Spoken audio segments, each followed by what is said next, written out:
It is my absolute pleasure to introduce someone who challenges the way that we think about country, about community, and about opportunity. Hailing from Gugu-Yalangi country in Cape York, Trevor has spent over 3 decades dedicated to environmental and natural resource management. But beyond his deep expertise, what truly sets him apart is his boldness to ask tough questions, to challenge assumptions and to push for real change. Trevor sees both the global landscape and the deeply local realities of living in remote Australia. He's not here to play it safe, he's here to ignite the conversation. And trust me when I say, he can spin a yarn, a bit like me. We've had some ripper yarns in the lead up to today, and I can't wait to get into it. So, as you listen, be prepared to question your own perspectives. How do we truly value country? And what more is possible in places like Cape York? Join me in welcoming Trevor Meldrum.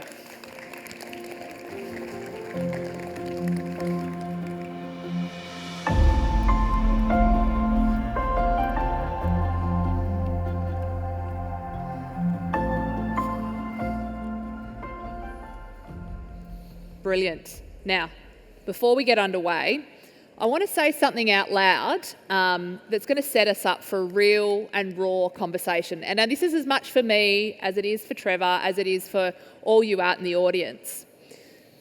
I call bullshit. Now, I did spend a good amount of time with some colourful language around sheep yards as a kid, but I really do say this to take the edge off, to level with you, because we do want this conversation to come from the heart of the Cape. We want real, raw, colourful conversation. So, with that said, Trevor, I'm going to launch into the first question. Whilst we've got good representation from Northern Australia here. Cape, West Kimberley, I get to call a beautiful remote community home as well, and I guess I get a sense of what it might be like in the Cape. But for those that might not know, what are the few things or 3 things that makes the Cape so special? We have the most beautiful place in the world, but we also have had a saying, there's only 2 states to be in Australia, and that's Cape York and drunk. So our part of the world has largely been looked after by us Indigenous people and the producers over millennia, and that's why we find it so special, because we have flora, fauna and production that there's nowhere else in Australia. And what do you see as some of those unique opportunities, or something that sets the Cape apart from other parts of Australia? The biggest thing that I see is that when we did the Agri-Futures trial work up there with the new technology, we could utilise a lot of technology that's in the rest of Australia to be able to enhance our local environment, but also have our land productive as well, instead of just sitting there idle sort of thing. And what difference has that made? So you spoke about, and I'd be interested to kind of understand some of that tech that you did use and how you used that and what difference that made. We have a huge issue with invasive species, especially weeds, and we did a lot of work with in-farm and Agri-Futures to get the artificial intelligence for the weed spraying, and it was quite good because because of our fragile reef system, we needed to try and reduce our runoff with herbicides and pesticides, and we proved that we can do it. It's just that we don't have access to that technology, and I'm keen to try and foster some sort of relationship there where we're using our productive land to look after our conservation, because we have some of the oldest country in the world. And so that tech has also been used in other areas. Well, I think you were mentioning around the weed spraying and whatnot. We've also have the ability to be able to use technology for cattle mustering and monitoring stock, fences, whatever the case may be. But at the moment, we just don't have access to it. And I'm interested, you mentioned about prevention of runoff and affecting other, I guess you're wanting to use the technology to minimise the negative impact of these agricultural development in environment on country. And I'm interested, what else does that unlock? In terms of the spraying of weeds and whatnot, what does that help enable? Well, with our community, with not only technology but the willingness to work with us, it offers opportunities for our people from the peninsula where there is no job prospects or anything like that. And Cape York is one of the very few places in Australia that we're entirely reliant on welfare, and we're keen to change that. And employment pathways for our people, especially for our Indigenous, of which I am one, we are pretty keen to work with the rest of Australia to solve not only our land issues but also our social ones as well. Yep. So it's not just about, and we spoke about it this morning, right? People are critical to the ag industry. It's not just the tech. Well, as our elders have repeatedly told us all our lives, is that we work with the whole of the systems. So you can't not have land and sea without humans, and vice versa.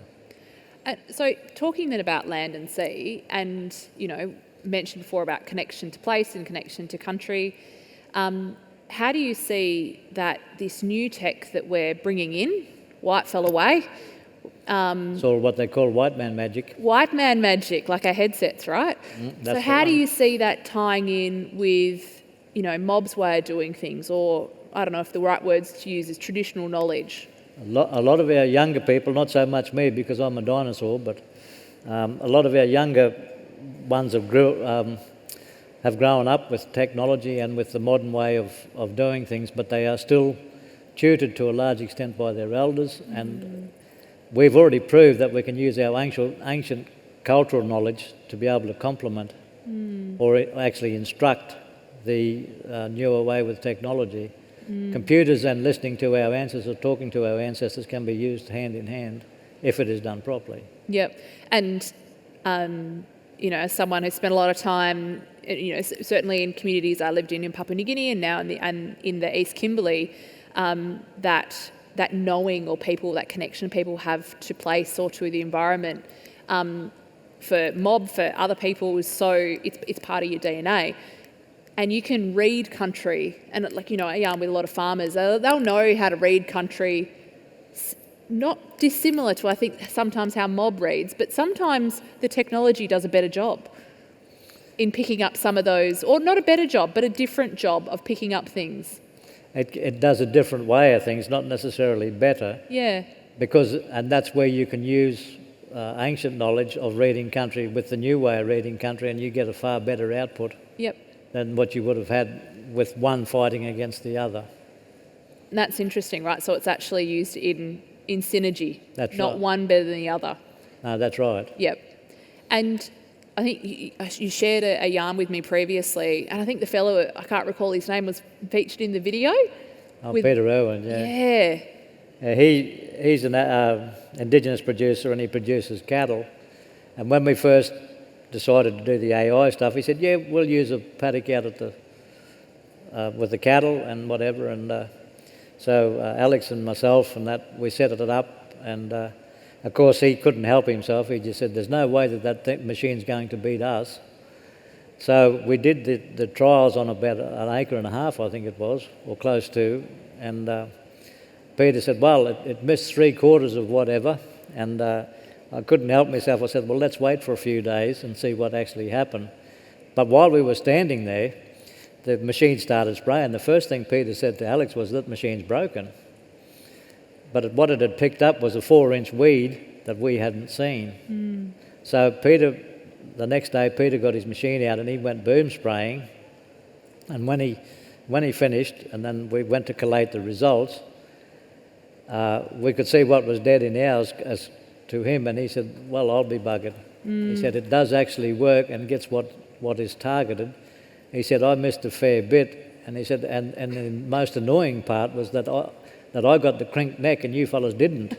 So he was, and Peter now, he tells everyone who cares to listen, as we get older, it'd be good to have that there to try and make things easier on people, not harder. Yeah, and I guess also, so there's that labour saving and there's the efficiency and the accuracy, but I think also when you have, and I know you mentioned before about being involved in some of the agri-futures projects, that demonstrating the tech makes a difference. I mean, able to see it work. I think you mentioned before about, if you want to test something, you bring it to the Cape, because if we can't break it, then it's good.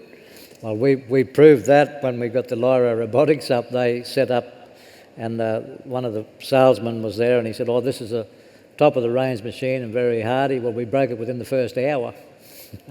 But it's very real, and that's what I'm keen to point out to the rest of the world, is that if we want to really have a testing ground for machines to be resilient and hardy enough, come to Cape York, because if it can be broken, we'll break it. Don't worry about that. Brilliant. Good test bed for anyone looking to trial ag tech. Head to the Cape. Yeah, well, that's one of the few things that we're pretty good at. We're good at breaking things just because of the climate, I guess. Yeah, and I guess, so yes, the climate, and having come straight out of a wet season in the Kimberley and a bit of cyclonic weather out of the Pilbara, yes, the climate is a huge factor in working and operating in the Cape. But there are probably some other factors that come to play that might be that others in the crowd, so white fella like me, might not understand about what it's like living and working in the Cape. And I'd be interested to share, for us to have a yarn about what some of the misconceptions people might have about what it's like to run a business, to live, in the Cape.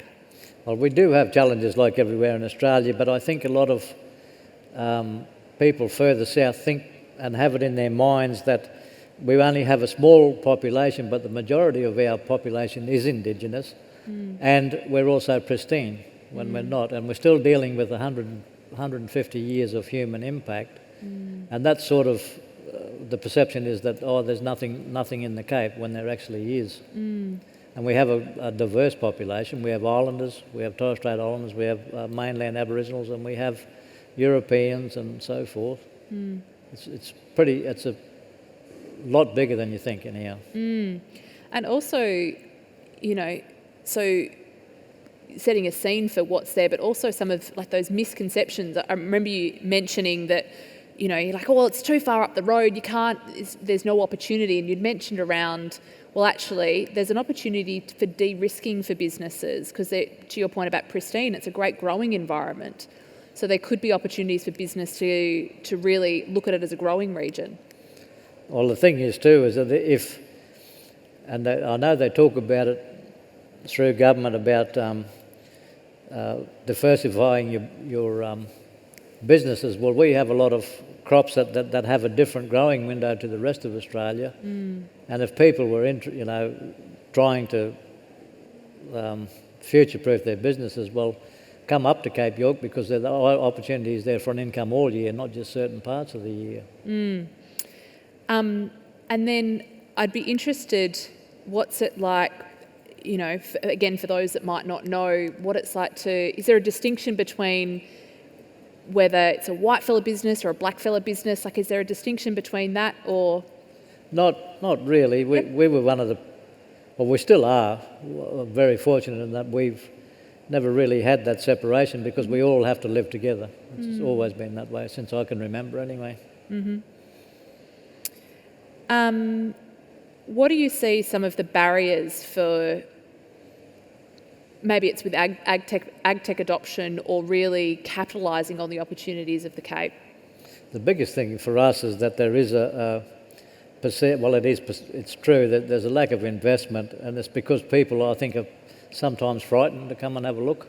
And I'm sure you use the saying that they used to have in the Territory, well, you'll never know if you never go. It's very similar to that in the Peninsula, I guess. We've had conversations in the past around, I want to go back to the point around the marrying of the utilisation of white fella knowledge and traditional way, or knowledge that mob might bring. And you'd mentioned around a pig culling program that there was an interesting dynamic that had happened when scientists had come up to the Cape. Yeah, one of the funniest ones I ever had was I was working for Stanbroke, and we're in the brucellosis and tuberculosis eradication mob, and when we do a lot of land work, we must ask the ancestors for permission to do what we do. And I was asking and I was thanking the ancestors, and the chopper pilot said to me, he said, "For Christ's sake, can you do it in your head? Because you're ruining me flying," he said. So that's how we can marry technology with doing the right thing by our ancestors and by our country. And that's, I think, really important to be able to listen to local knowledge and local know-how. And one of the things that I think is really important, especially in remote communities, is having local decision making. Be interested in your thoughts around what the importance of having local decision making in community. Well, at the moment we're struggling with a fly-in, fly-out mentality, and we do have people there that are quite capable of managing things, but they're just not targeted for whatever reason. I have no idea. But we do have the talent there. It's just a matter of fostering that and to be able to let people shine. You know. Yep. And what do you see that the impact of having that local, like what impact does that have in community when decisions are made locally? Well, if you've got people that are from that area, they're going to own it, lock, stock and barrel. And like most of us that are there now, we're not going nowhere. Yep. You know, when the country calls you back, you're not allowed to go anywhere. Yep. So that real importance of having place-based decision making and local leadership as well. Well, we have the on the ground knowledge, and we're quite willing to share that with whoever comes in, so that can be shared. But if you've got people coming that are only there for a short amount of time, well, you know, you don't have that sort of connection. Yep. So if there were to be if we were to really capitalise on the potential of the Cape, what would be the things that you see that would really unlock that potential? It just needs people to be willing to partnership with us people on the ground, pretty much. It doesn't cost a lot, and the overheads are not anywhere. I don't think they're different anywhere else in Australia, but let's have a go and see if we can make it. You know, we don't have to see if we can make it work. We know we can, and that's what is missing in a lot of this. The chances have been few and far between. And what do you see some of those partnerships might look like? Like, what are you looking for in those partnerships? Well, it's basically, we're looking for a hand up, not a hand out, in the fact that a lot of it, business establishment is beyond our means, as in we don't have infrastructure, for argument's sake, to transport fruit to market, or we don't have the road networks. But with a bit of investment, not only by government but by private industry for transport, you know, it makes it a lot easier for the growers, and the growers can diversify and get sort of bigger, and there's more then that leads to more employment in the community. And in terms of you'd mentioned infrastructure, and I can imagine that, you know, that to your point, the enabling infrastructure might not be there yet. What do you see some of those key things that you need to really unlock that? The biggest thing is, I guess, is to listen to what the farmers want and what the producers want, and then just get on with it. You know. And what is it like? So road networks, is it port infrastructure? Like, what kinds of things? It's everything really, because the port infrastructure, well, it was worn out 30 years ago, but the road infrastructure is quite good. But there doesn't seem to be a marrying between the two. We had it 50 odd years ago, but we don't seem to have it now. And that, I guess, is because the economy sort of has faded too for the last, you know, since COVID and all that sort of stuff. If there was one parting message you'd want to leave with the audience, what would it be? Well, we've got some of the best growing country in Australia, not only the most beautiful, but some of the best growing country in Australia, and it's in areas where we still have our freedom. Further south, a lot of their country has been put under housing, so they're losing that, but we still have it, especially for food and fibre production. Any other final comments you'd like to make, Trevor? Well, if anybody's got to spare $2 or $3 million, I'll take it home with me now. And what would you invest that $2 or $3 million? Well, it'll be trying to get technology in to help our producers make it better and employment for our younger people. Yep. And on that note, I'll sneak in one little question as well. What tech do you think will then unlock? Like, what are you looking for? So you've mentioned around, with invasive species management, in pests, in weed management, given that's your background, do you see and this morning we were yarning a lot about the disconnect between the research that's being done and what producers and what people on the ground actually need. What do you see would really unlock the potential of the Cape? The biggest potential that we have is we know that we can do it, but the trial work, a lot of the science has not been done. Mm-hmm. And if we can get in and do the science and whatever, we'll prove to the rest of the world that we are just as productive as the rest of Australia. Yep. And that's the biggest thing. Come on, let's have a go. Yep. Fantastic. What a wonderful message to end on. Thank you very much, Trevor.